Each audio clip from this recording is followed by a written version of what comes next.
첫 소식입니다.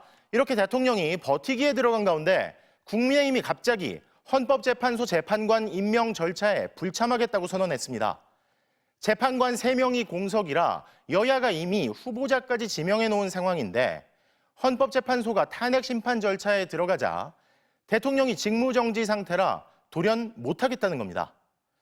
하지만 헌법재판소는 대통령 권한대행이 재판관을 임명할 수 있다고 정면 반박했습니다.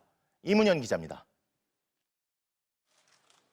헌법재판소가 구인 체제를 갖춰 윤석열 대통령 탄핵 심판을 심리할 수 있도록 국회가 공석 3명의 임명 절차에 나선 가운데 국민의힘 권성동 대표 권한대행이 돌연 절차에 제동을 걸고 나섰습니다.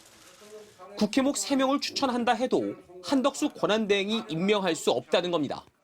탄핵안이 헌재에서 인용되기 전까지는 권한대행의 헌법재판관 임명은 불가능합니다. 대통령 권리, 즉 대통령 자리가 비었다면 권한대행이 재판관을 임명할 수 있지만 직무가 정지됐지만 여전히 윤 대통령이 건재해 권한대행 권한이 제한된다는 겁니다. 지난 2017년 박근혜 전 대통령 직무 정지 때도 황교안 권한대행이 헌법재판관을 임명 못했고 파면 뒤에야 임명했다는 전례도 제시했습니다. 권한대행은 탄핵 판결이 종결되고 나서 그 이후에 이선의 헌법재판관을 임명을 했습니다.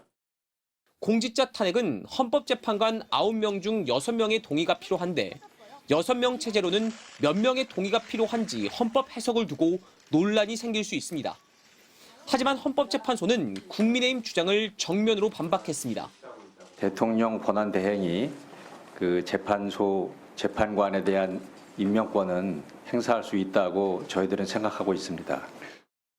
국회 입법조사처 역시 국회목 또는 대법원목 헌법재판관의 경우 대통령의 임명은 형식적인 권한에 불과하다며 권한대행이 임명할 수 있고 학계에서도 이견을 찾지 못했다고 못 박았습니다. 2017년 황교안 권한대행이 임명을 미룬 건 대통령 추천목 재판관도 포함됐기 때문에 국회가 사실상 정하면 형식적으로 임명만 하는 이번 경우와는 다르다는 지적도 나옵니다. 국민의힘은 구질구질한 절차 지연 작전을 포기하고 인사청문회 일정 협의에 서둘러 응하기 바랍니다. 억지 주장이라는 반박이 이어졌지만 국민의힘은 끝내 인사청문회 불참을 선언했습니다. 더불어민주당은 국민의힘 없이 야당목 후보자 2명이라도 인사청문회와 임명 절차를 강행할 계획입니다. MBC 뉴스 이문현입니다.